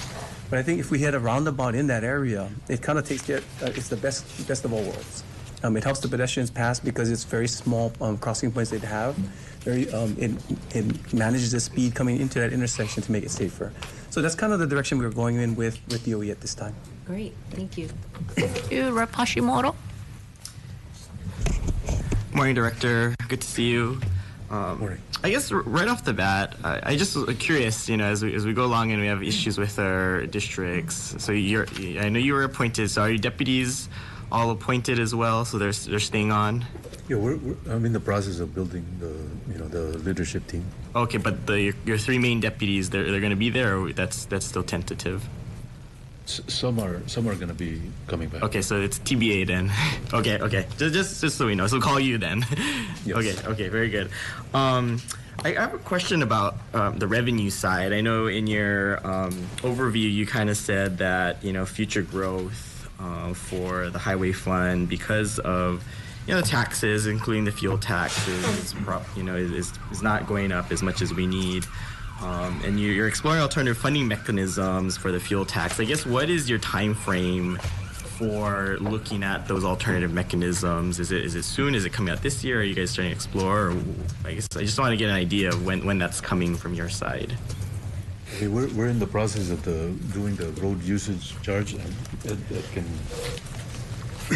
It's a very good question. As you stated, our revenues have been flat for a while, and we expect them to go down with the better mileage that everybody's getting, and our expenses continue to go up. So we're kind of limited on the funding portion. We've gone through this road usage charge study that the federal government funded for us. I think we got $4.1 million for it, and we're going through it. We're in the third year of it right now. We're getting ready to send out a fake bill to everybody so everybody understands what they would have been billed if we had a road usage charge at a certain rate. To see that you can compare it across the board to what you actually paid for gas in the past year. In general, what California and Oregon had told us, it's about a 10-year process. When they start going through the studies, then going through the implementations, if they went any faster than that, it would have stopped. Okay. So in general, that's the time frame we're expecting, about a 10-year time frame, so another 7 years before it goes through. Okay. That all being said, when we looked at the road usage charge, the study is mainly to look at keeping the revenues flat. Any increases on top of that, we wanted to make sure it was transparent, so we asked you, we would ask the legislature to approve any increases on those rates to make sure we get above what we have right now. In order to try and adjust things now, the great thing is legislature last year passed a bill that gave us $2 in a surcharge for rental cars, specific to capacity, which is a great thing. So we know for Oahu, Maui, we get about $10 million a year into the Highway Special Fund. Kauai and Big Island about $6 million. All told, it's small money per year. But if I bond that over 20 years, I can get about 18 million per million. So it's real money that we can really look at large capacity projects coming through to improve things for each of the communities. So that's one thing we're looking at for the capacity side. On the maintenance side, we know that the funding that we have right now is not sufficient for us to keep up with what the public expects. One of the things that we talk about with our staff, 5-week cycle on landscaping and potholes. Right now, Oahu's trying to keep up with that. Big Island, Maui, and Kauai struggling with it. So additional resources are necessary. We put into the administrative budget or administrative package a request for $40 million. And it's specific to routine maintenance to make sure that we can get to make sure that the site distances are cleared throughout our roadways and make sure everything operates the way it's supposed to. They also would fund the contraflows that we're looking at to try and improve things there. So we're trying to look at those things, trying to be respectful of the legislature, because I know it's tough to tell anybody pay more for anything. So we're asking for what we think we can operate on to service the public the way they expect, but also the money that was passed last year helps out tremendously. So I guess, are there other revenue mechanisms that you guys are looking at? Because I think, I would hope the department would take some leadership in kind of looking out and saying, okay, this is the revenue that we need. So for example, like this year, is there anything in the governor's package that's coming down, gas tax, weight tax that maybe, increase that you guys are looking at to help us close that gap? And that's the $40 million that I'm looking at. So the $40 million we're requesting looks at increases in gas, weight tax, and registration fees. So those are as a combo package. Yes. Okay, so we should expect that coming down. Okay, so be on the lookout for that. Thank you for that. The other thing, just a comment. I was fortunate enough to tour the Kahului Harbor. I'm very grateful. Kim's doing some really good work. Just want to make sure you keep top of mind that we need to acquire that land, the A and B lands that are all going onto the market on Maui these days for the harbor. Because if we let that go, it's going to be a loss that we really need for expansion. So just want to make sure that's top of mind for you, Director. Thank you, Chair. Thank you, Representative Eli. Hi, good morning, Director. I just want to make a comment before I ask my question. I'm really grateful to Deputy Sniffen and his work along with his team with my communities. It's been really great this past year. But my question has to do with the tariffs and the harbor tariffs and the role they play in the cost of living in Hawaii.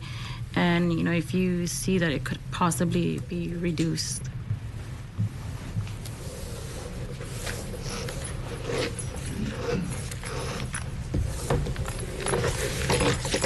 Chair, Representative Eli, thank you. Darryl Young, Deputy for Harbors.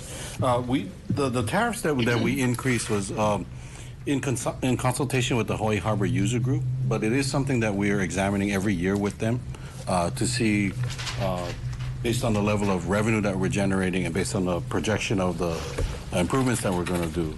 We know that there's going to be a leveling off some period. We don't know where that is going to be. All depending on once we're done with Kapalama. So phase 2 should be going out for bid sometime March, April of this year. Bid to probably a notice to proceed somewhere around July, August, and then construction to start in December. The whole idea is to finish by the end of 2022, early part of 2023, get that in, then move Peisha over to Kapalama, and then open up where Peisha is for expansion by Matson. Once we get those improvements done and some of the improvements that we're doing in your area, in the Kalailoa area, is to now then go back and take a look at the revenue we're bringing in. Is it sufficient for the projects that we have on the books? Some of the projects that Representative Hashimoto brought up, we have 2 parcels of land that we're looking at Kahului, both the KTNS and HCNS property. If we can acquire that, then it creates a squaring off of the harbor. We need to relocate the Hawaiian cement silo to create a better efficiency for the inter-island barge there, so that it can work the back end of the stern ramps. But it's going to require hardening of the area where we remove the cement silo. So it has been in coordination with the county as well in working the permitting issues on relocating something that large. But it is something that we're looking at. Okay, thank you. Thank you, Representative Matayoshi. Thank you for being here. I've got a couple questions. The first one, since you're already here, okay, Mr. Young, for the harbors, I am concerned about about the harbors, and we've talked about this briefly before. Yes, sir. But the level of security of scanning the goods coming through. I mean, I understand from talking with a bunch of different stakeholders in the area that it's less than 2% of the cargo gets actually inspected in any kind of way. I'm just concerned that we need some kind of better harbor security or better harbor scanning of the goods coming in to make sure that those illegal goods are not getting out into the community. I mean, I'm sure we're all aware of the illegal fireworks increases in the last number of years. I imagine most of that is coming through the harbors.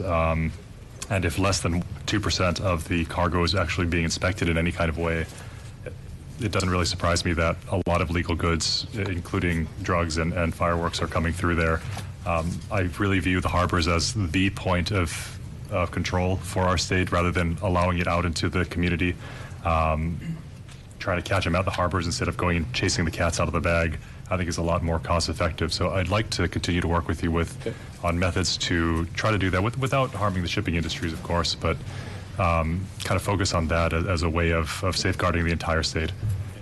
And I'd also like to bring up I talked to Ed about this a little bit too, but there's a left turn lane in Kaneohe going from Kamehameha Highway to Likelike that is constantly backed up, and I really do consider it a health and safety issue as cars try to merge in and out of those lanes. It's right by an elementary school. It's near Castle High School as well. I know there's a lot of seniors living in the area. I really would like that looked into if possible.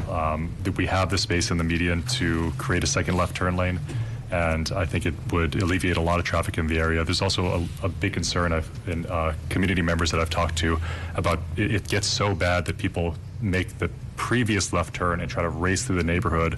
There are a lot of kids that have almost gotten hit there. People can't even back out of their driveways to get to work in the morning because there's so many people cutting through that neighborhood, which it was never meant to do.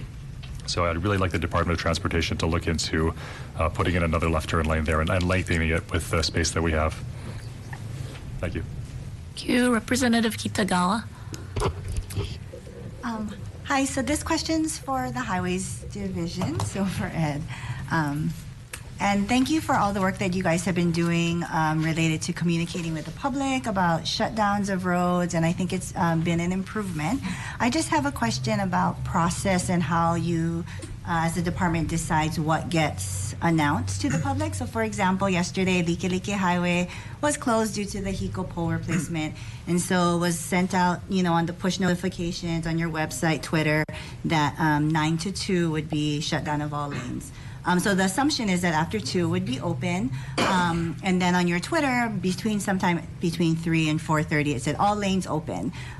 So I had noticed that close to 5, there was still a lane shut down, which had caused a huge backup on Likelike Highway, even onto the freeway getting home. So traffic was, an hour or more to get back home into Kaneohe. So I'm just wondering if there's a process in place to determine what gets sent out to the public as far as road closures or roads reopening, or if that's still something that's being worked on as far as determining how the public gets notified. Yeah, we try to send everything out. In the past, when we first came in, the consideration from the public was, I wake up tomorrow and somebody's outside with a bulldozer ripping the road up. Mm-hmm. So we try as much as possible to put as much as we can out in different venues. For that road closure yesterday, it was an emergency shutdown that HECO had requested the night before. So we tried to get out as much information as possible. For us, when they're out there, they were reporting to us on what they were doing. We would send our inspectors out there. When they reported they would be finished, we sent our inspector out. They were cleaning up, so we reported that the road would be open. We found out later on that their lane was still closed, so we went back to talk to HECO. I don't know if we ever followed up to tell the public when it actually closed. Right? So those are the things we try to improve. In the past, we've also added to our shutdown portions. We talk about any lanes that we shut down. But now we're telling everybody if the lane was shut down, or a sidewalk, or a pedestrian crossing, or something like that. Anybody that uses the roadway should know if there's any impact to them. So if you see anything like that, please let me know, and we'll take care of that. So the process is to just push every notification out. Okay, yes. Great. Yeah. Thank you. Thank you. Any other questions, Representative Kobayashi? A couple of years ago, there was a lot of unspent federal money in highways. And because of that, highways was not emphasizing capacity increasing projects because that took too long a time span. So where are you now on federal funds usage or balances, and where are you on capacity building versus non-capacity building CIP? Very good question. So the decision to go forward on preservation and safety as the priority were twofold. Mainly, the primary reason for that was our deferred maintenance was humongous. When you look at the condition of roadways in our system, there's a significant portion in the poor condition, and this is not acceptable. So pushing towards that preservation portion was a practical matter first. Secondarily, what it allowed us to do was, because those preservation projects go quicker than the normal widening projects, because we stayed within our right-of-way, we didn't have to go through the permitting processes of acquiring land and the like. The projects could go quicker. So in the past, when we would put out a big project, in general, in the first 6 months, we wouldn't be able to expend anything. So that year that money was put out or obligated, we got no expenditure, which led to the backlog. So in 2010, that backlog was almost $1 billion. And we only get about 170 million a year, so that's more than 6 times our authority throughout, which is not acceptable. When we came in 2014, it was about 755 or so. At this time, so we set up an agreement with the federal government to let them know our plan to get this down to an acceptable level. At that time, we agreed an acceptable level is 450, about a little bit less than 3 times our authority, because being an island state, the resources coming in takes a little bit longer. That was the justification. 3 times the authority, the normal authority that we get, 180. So 3 times the 180 that we get from the federal government. At this time, we're at 446. So we're below what we committed to with federal highways. And they've appreciated our approach to things. So 2 years ago in August, when other states couldn't use their authority, they gave us another 41 million to our authority. Last year, when other states couldn't use theirs, they gave us another 20. This year, we're negotiating another 40 with 25 pretty much guaranteed. So they understand what we're trying to do. They understand the efficiencies that we built in, and it's leading to more money. So we always try to put out more projects than we have the money for, with the hopes that additional federal funds come in. That all being said, the new discussion point, because of the efficiencies of the program, is we're trying to target 280 now for our authority. If we're at 280, we know that the funding is flowing in and out consistently. That doesn't mean we'll always focus just on preservation and safety, because at some point, preservation will be solid, and capacity and congestion is now the priority. But at this time, and this will be for forever, using state funding for CIP or widening type projects, or projects that are outside of the existing system, will always be faster than using federal funding because of the federal requirements that come with the money. So, as I said, really appreciate that the legislature passed that bill last year that gives us additional state funding for capacity projects, because they can go much, much faster. So the discussion points right now are for larger projects that are necessary for all 4 islands. We're targeting in 2 years to get them out on the street and get them moving. If they were federally funded, if we took $1 in federal funds, 4 years. I mean, that's the time frame we would consider. So for me and for our department, we're very interested in showing the legislature that if we get additional state funds, we'll get that quick. So we have a stake in this to make sure that we can show how efficient we can be with additional federal state funding. So in the hopes that we can get more. So, are you, I mean, it's a given that capacity increasing projects take longer. But my concern is that eventually you're going to have to address capacity. And I think for some people, the sooner the better. I totally agree with you. And the thing is, the focus on preservation doesn't mean that we just threw capacity out the window. When we did our projects, our preservation projects coming down Moanalua to resurface there, we added a lane there. On H1, when we started improving our projects there, we added a zipper lane, and we're adding a shoulder on that portion. Wherever we can take the opportunity to increase the capacity for the community, we do it. Kahikili, we didn't just resurface it, we resurfaced it and restriped another lane there that we can contraflow. So we're trying to find the most creative ways to get those improvements to the community sooner rather than later. Now, that doesn't mean that Contraflow Lane is permanent. That lane means that we got the capacity in now. But in the future, if the funds are available and the need is there for us to widen it to 4 lanes, it's still a possibility for us to do it. But in the interim, the $3 million that we spent on it is not wasted. We get the capacity out there sooner rather than later. So I said before, even if I had the funding locked down to widen Kahikili Highway to the 4 lanes, I would still do the 3-lane restriping and Contraflow because I can deliver that improvement now sooner rather than later. Okay. On the overall side, it looks like there's $200 million cash in 3 divisions for repair and maintenance, special maintenance projects. So, number one, it seems like all 3 divisions have lots of cash. So, I'm curious, what's the base? I mean, Harbors is adding 20 million per year.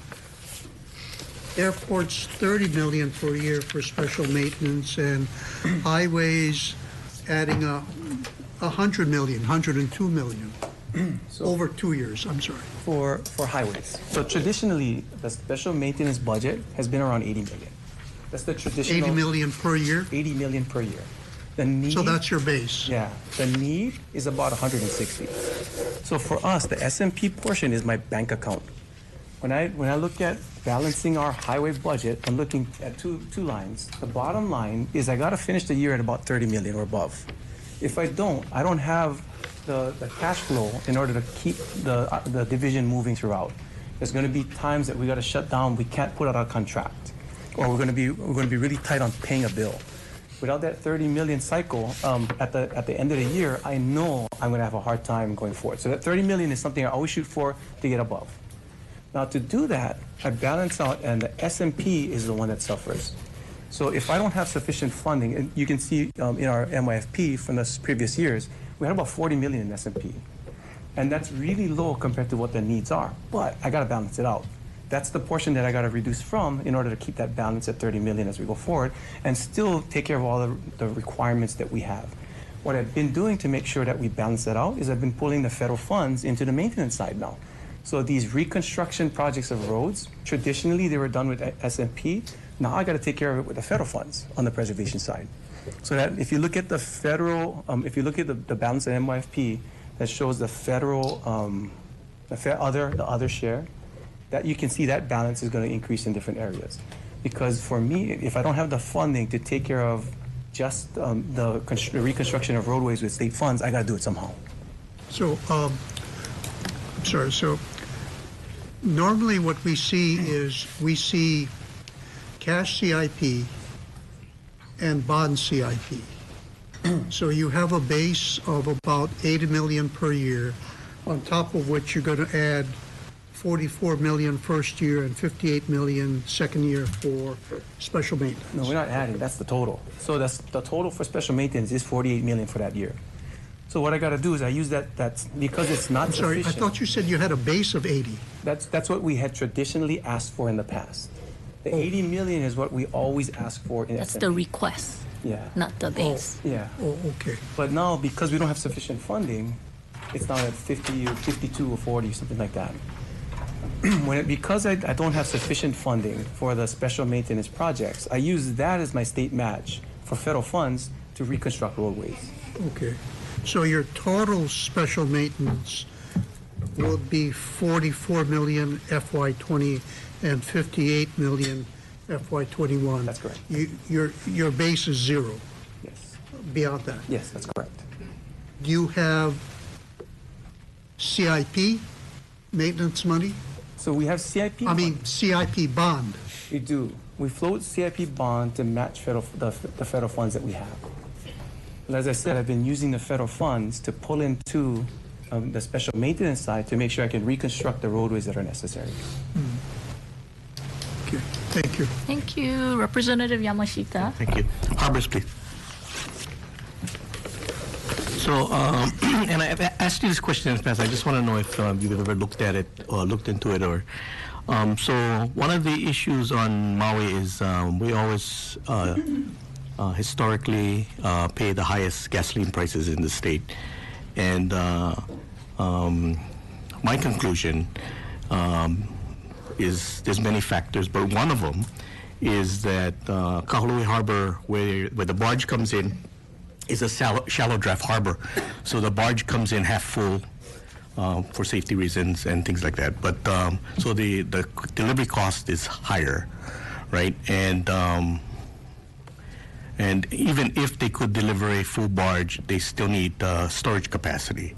So what I've asked you in the past is to look into if it's possible to do it. And I know there was issues where, like, now it's difficult to dredge because there's coral growing in the harbor and, different kind of challenges like that.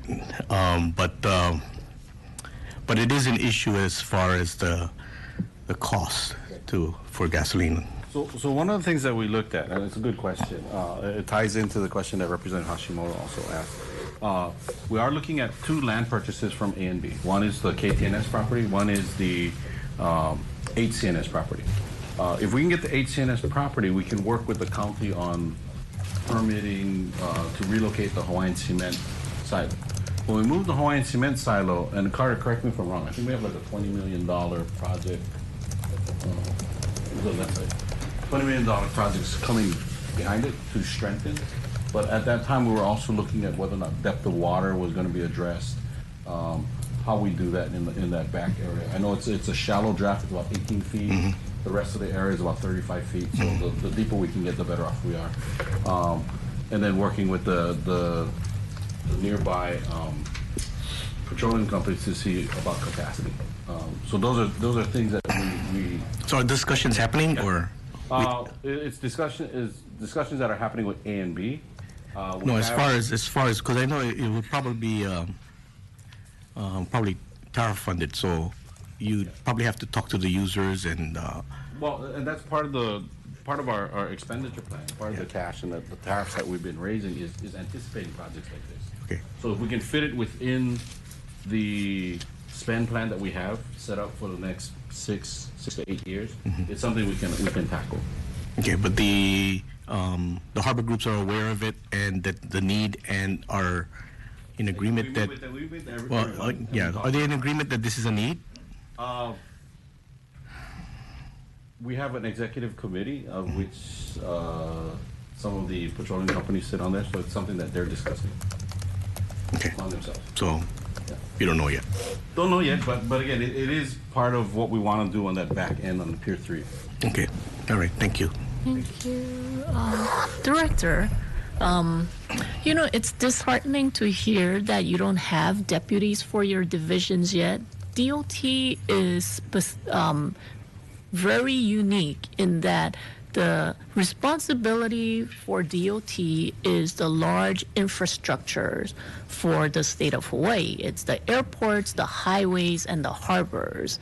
And for you to come to the hearing today, less than a week before the opening of session, and say that your deputies have not been confirmed, or you haven't selected, or the administration has not selected the deputies yet, puts us in a very difficult position, because as you can hear by the questions, you have questions about airports and highways and harbors.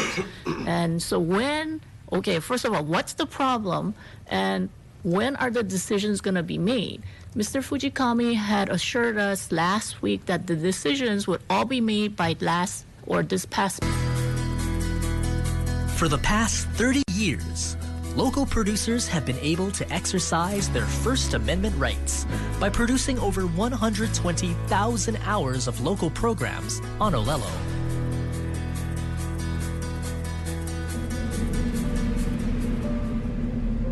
However, FCC actions could eliminate funding for community access television, not only in Hawaii, but across the nation. To help protect your community access programs, please visit olelo.org/FCC.